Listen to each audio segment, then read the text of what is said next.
Hello, I'm Gator McKlusky. I wanted to follow up on my review of the Sopranos prequel movie, The Many Saints of Newark. See, my initial review was only after a first viewing, and I felt as though there was more to be discussed. So thankfully, somebody actually caught my review and reached out to me and asked if I would do his latest podcast to discuss my thoughts on this polarizing film. Tom Vecchia, the host and producer of Armchair NBA, was nice enough to put up with my rants for 45 minutes or so and discuss our love of The Sopranos.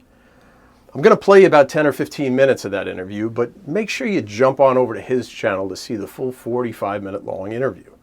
Tom has a lot of really cool content there, and you can subscribe and maybe click like and try to help support both channels. I appreciate it. I'll leave a link in the description.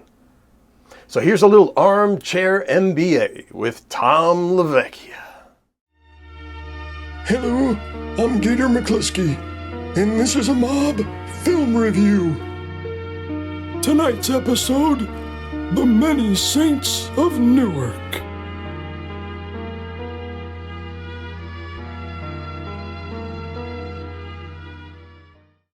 Hello, Tom Vecchia here with the latest edition of the Armchair NBA. And I have a very special guest today. Let me introduce him. His name is Gator McKlusky. He has a YouTube channel. I came across his review of The Many Saints of Newark. It's really like a Sopranos guy. Did you have to catch up on it? I'm definitely a Sopranos nut. I watched the series when it aired. I was that guy, like a lot of us, that, Monday morning water cooler after an episode aired, we all hang around and talk about it for hours until the boss yelled and said, get back to work. And it's pretty crazy if you think about the fact that people binge watch things now. But back when The Sopranos aired, you'd have to wait an entire week, to see what happened, when a lot of times you're so disappointed, you're always like, oh, no, nobody got whacked this week. This stuff that you'd hear. I've probably seen the whole series 20 times straight through. I kid you not. Well, so this is even more of a meaningful review. You're not like a casual, like, hey, I just saw this. You opted to actually go to the movie theater, correct?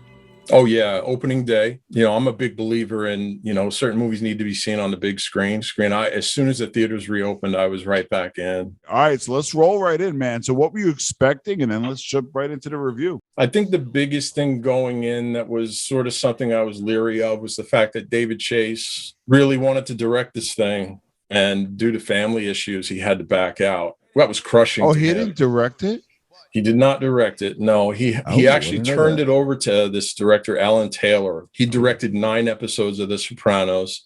Problem with Alan Taylor is he's never really directed a great feature film. He did the second Thor movie, which is terrible. Terminator Genesis. Well, they give him the keys to a big franchise in Terminator, and he screwed that one up, But I think the thing I was most concerned about was the fact that the story revolved around Dickie Moltisanti. Yeah. I was worried that guy was going to be good enough. You think he carried a Jersey late 60s mobster well? The problem is to me, he couldn't carry the film. Yeah. And I really liked the film. Yeah. I just don't believe that in any way, shape, or form stood up to The Sopranos, especially on a comedic level. Like, if you look at the Sopranos series, I find it to be almost a comedy first and then a drama second. Yeah. I mean, I always look back to like the scenes in the Pine Barrens when they're talking on the cell phone and it's all broken up. And Paulie thinks that Tony's telling him he's an interior decorator. Right? Because he thinks he hears something else. And then he tells Christopher, and Christopher goes, interior decorator. This house looked like shit. Those lines are so great. And there was none of that in the film. Now, I believe that if David Chase would have directed the movie like he had planned, that he would have taken it to a point where he would have made a left turn or a right turn. As opposed to Alan Taylor, who took it and said, well, this is the script, I'm just going to go with it. Now, the good news is that David Chase apparently is very excited about doing another story. Why did Jackie Aprile become boss over Tony? Correct. Right? You want to see that story. I want to see that story. Correct. So I want to kind of go through some specifics because I want to kind of get your opinions. I saw your review, and I want our audience to kind of check it out. So Silvio Dante, right? It was a little comedic, and a lot of people feel like you kind of get like that over your life. You're generally not like that young. And you would think that over time, and we all know people that as they get older, their quirks, they get more amplified. So you would imagine that the version of Silvio we saw in The Sopranos was as animated, quirky that you could get in life. Yeah. And that as a kid, it would have been like a piece of it, and it would have gotten worse as we went along. And I don't blame him at all, because a lot of people are like, that guy's son, it's the director's job to actually say to him, let's do it again, maybe a little less. Michael Gandolfini lost his father. I lost my father when I was 17. If there was a bright spot, will resonate with guys like us who lost people young. He's filling his father's shoes. It seemed as though it wasn't as difficult for him to do as I think a lot of it people thought, because he knew that his dad was playing a character. And he was studying that. Yeah. And he never watched The Sopranos until Which is insane. Yeah. Why wasn't there more of Michael Gandolfini? I think that could have possibly saved it. Oh, 100%. If I had to guess, I'd say that maybe they didn't have the confidence in Michael being so young, being so inexperienced, that they wanted to sort of ease him into it. Maybe mitigate it a little bit. With the understanding that he's going to be a much larger character moving forward. So maybe that's part of it. You hold something back. The other thing of it might be an ego thing.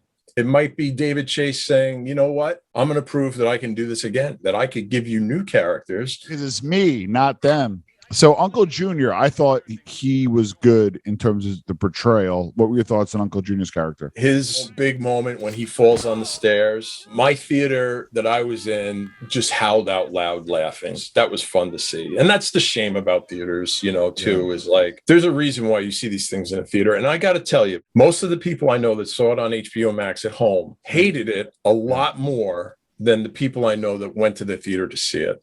Oh, wow. Because when you're in the theater to see it, it's uninterrupted. It's dark. The sound is good. The picture's good. You're not getting up to go to the bathroom unless you have to. The smell of popcorn. You're not distracted, So you're forced to focus on it. And then there was applause at the end. I believe overall that there was more people that loved the movie walking out of it than there were that didn't like it. But then again, I go around to my buddies and they're all like, I didn't like this. I didn't like that. I go, we never thought we were going to get this. This is a gift. Good point. We never thought we were going to get a Sopranos story. So for me, I was so happy to have something. And I'm even happier to know that we could get something else. Something's better than nothing when you're talking about, for me, my all-time favorite television show of all time. So I'm excited about the future of having more stories, because I love mob movies. I watch The Godfather 1 and 2 religiously once, twice a year, Goodfellas, Casino. Those are my go-tos. Yeah. I love The Bronx Tale. I think The Bronx Tale is a beautiful movie. Godfather 3, to be honest with you, I try to watch it over and over and over and over, and I just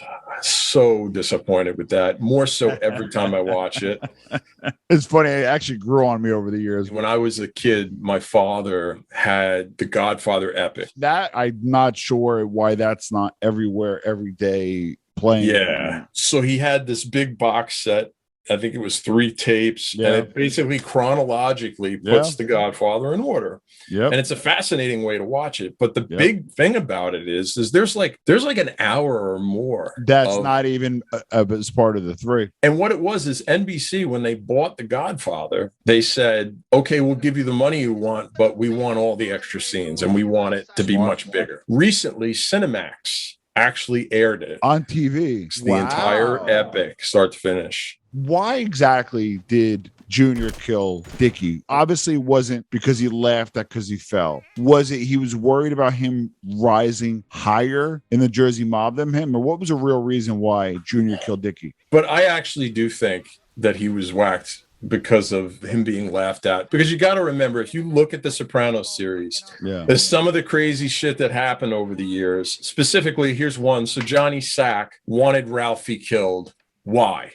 I hear Jenny Sachs getting a 95-pound mold taken off her ass. Hey, some guy's wife. Because he made a joke about his wife. Yeah. I want you to sanction the hit on Ralph Cefola. What? Are you kidding me? through the years, I've just come to the realization that that's how some of these people think. And if you watch that scene closely, they did the slow motion thing. They've got Dickie's face in slow motion laughing, and Junior's on the stairs and he's hunched over and he's like looking at him and this and that. There's another scene also in the bedroom. Oh yeah, so he can't perform in the bedroom, and it's because of the accident on the stairs. And he shows his anger again about the fact that Dickie was laughing at him. So I personally think that it was 100% that. But the one part I did understand, and which I believe you touched on, what was the black character's name? If it Harold. The thing I don't get is the character development and the animosity. Dickie was good to him in terms of this situation, right? The mob ruled Newark back then. The mob ruled crime, right? You don't just start a numbers game, right? And I know they were trying to do the Frank Lucas angle, but that wasn't happening. And not back then, not in Newark, right? So with that being said, though, is that guy kind of screwed him, Dickie, right? He screwed Dickie. Why don't you think they developed that a little bit more? Like, why wasn't he come to his car shop or wherever, and like, the girlfriend's there and maybe he's a dick to him in front of the girlfriend and he screws her later. Like that just kind of happened too quickly with the girlfriend. I thought was odd. They just didn't set up that Dickie was an ass to him. Yeah. There's no way that Dickie's Gubad would say to him what she had done. First of all, she would have never done it. That'll give that especially back then. And even if she did it, there's no way she would have told him. So that scene alone was so unrealistic to me. All the other stuff you said, I think is very simply because of runtime. The movie needed to be either 3 hours long or it needed to be a miniseries because they jammed it packed with so many different characters and storylines. There's so much in there that you would love to have known more about Paulie and Silvio's story. You don't know anything about these guys. They just appear and they are who they are. I believe that Harold could have his own movie. Think about how that film ended because he had basically said that he's going to make his own money. And he proved that in the end. He was making money, right? Yeah. That's a story to tell. You could have an offshoot movie based on him. Or ideally, and I would love to have had a series because to me, a series is never ending. You don't have to rush it. And the nice thing about The Sopranos, when they bring in Richie Aprile, they took their time with him and then they got rid of him. Then they brought in Ralphie and they took their time with him and then they got rid of him. These guys were really fleshed out and we really got to spend time with them. So when they did get killed, honestly, when Dickie got killed, did you feel any emotion? Yeah. I was not attached to the character.